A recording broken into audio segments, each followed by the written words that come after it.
আপনি কি জানেন হযরত মুহাম্মদ সাল্লাল্লাহু আলাইহি ওয়াসাল্লামের সময় আজান দেওয়ার নিয়ম প্রতিষ্ঠিত হওয়া সত্ত্বেও কেন তিনি নিজে কখনো আজান দেননি? এত ফজিলতপূর্ণ এই কাজ কেন নবী সাল্লাল্লাহু আলাইহি ওয়াসাল্লাম জীবনে একবারও করেননি? সফর কিংবা বাড়িতে সব জায়গায় অন্য সাহাবীরাই আজান দিয়েছেন সব সময়। এমন কোন সহি তথ্য খুঁজে পাওয়া যায়নি যেখানে নবী সাল্লাল্লাহু আলাইহি ওয়াসাল্লামের আজান দেওয়ার কথা উল্লেখ রয়েছে। রসুলের করে যাওয়া প্রতিটি কাজ অনুসরণ করাই আমাদের জন্য সুন্নাহ, কিন্তু এমন অনেক কাজই আছে যেগুলো নবীজি সাল্লাল্লাহু আলাইহি ওয়াসাল্লাম প্রতিদিন একই নিয়ম মেনে করতেন না, যাতে করে তা তার উম্মতের জন্য কষ্টদায়ক না হয়। ঠিক তেমনি আজান না দেওয়ার পেছনে রয়েছে কিছু কারণ। মুহাদ্দিসগণের বর্ণনায় সেগুলো এরকম। প্রথম কারণ হলো আজানের মাধ্যমে মূলত নামাজের জন্য ডাকা হয়। যদি রাসূল সাল্লাল্লাহু আলাইহি ওয়াসাল্লাম হাইয়া আলাস সালাহ অর্থাৎ আসো নামাজের দিকে বলার পরও কেউ তা অগ্রাহ্য করত, তাহলে সে গুনাহগার হতো। হাদিসে এসেছে, আবু হুরায়রা রাদিয়াল্লাহু তাআলা আনহু থেকে বর্ণিত, রাসূলুল্লাহ সাল্লাল্লাহু আলাইহি ওয়াসাল্লাম বলেছেন,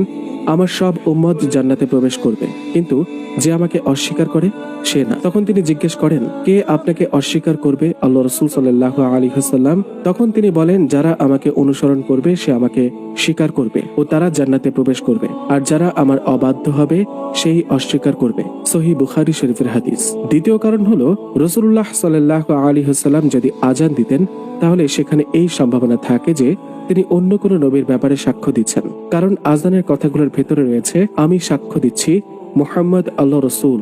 তৃতীয় কারণ হলো নিজে নিজের সাক্ষী হতে পারে না, সাক্ষ্য অন্যজন দেয়, আর আজানের মধ্যে মুহাম্মদ সাল্লাল্লাহু আলাইহি ওয়াসাল্লাম নবী হওয়ার ব্যাপারে সাক্ষ্য আছে, সেজন্য তিনি নিজে কখনো আজান দেননি। চতুর্থ কারণ হলো যেহেতু আজান অন্য সাহাবীর স্বপ্নের মাধ্যমে শুরু হয়েছে আর রাসূল সাল্লাল্লাহু আলাইহি ওয়াসাল্লাম তার স্বীকৃতি দিয়েছেন, সেজন্য আজানের দায়িত্ব অন্যের ওপর ন্যস্ত করা হয়েছে। পঞ্চম কারণের কথা বলা হয়েছে, আজান হচ্ছে আমানত, আর এই আমানতের দায়িত্ব তিনি অন্যের কাছে সুপর্দ করেছেন, নিজের ওপর রাখেননি, যাতে করে কিয়ামতের দিন তার উম্মতেরা এর সঠিক সুফল পান। ষষ্ঠ নাম্বার কারণ হলো রাসূলুল্লাহ সাল্লাল্লাহু আলাইহি ওয়াসাল্লাম উম্মতের বিভিন্ন বিষয় নিয়ে যেহেতু সর্বদা ব্যস্ত থাকতেন, এজন্য তিনি আজানের দায়িত্ব গ্রহণ করেননি। তেমনি ভাবে খোলাফায়ে রাশিদিনের লোকজনও আজান দেননি, তারা সবাই ইমামতি করেছেন কিন্তু কেউ আজান দেননি। সপ্তম কারণ হলো আল্লামা ইজ্জুদ্দিন ইবনে আব্দুস সালাম বলেছেন, রাসূলুল্লাহ সাল্লাল্লাহু আলাইহি ওয়াসাল্লাম যদি জীবনে একবার আজান দিতেন তাহলে হয়তো রাসূলের কাছে এটা ধারাবাহিকভাবেই চাওয়া হতো যেন তিনি সর্বদা আজান দেন, কিন্তু অন্য দায়িত্বের পাশাপাশি রাসূলের পক্ষে সবসময় আজান দেওয়াটা সম্ভব নয়। তাই রাসূল সাল্লাল্লাহু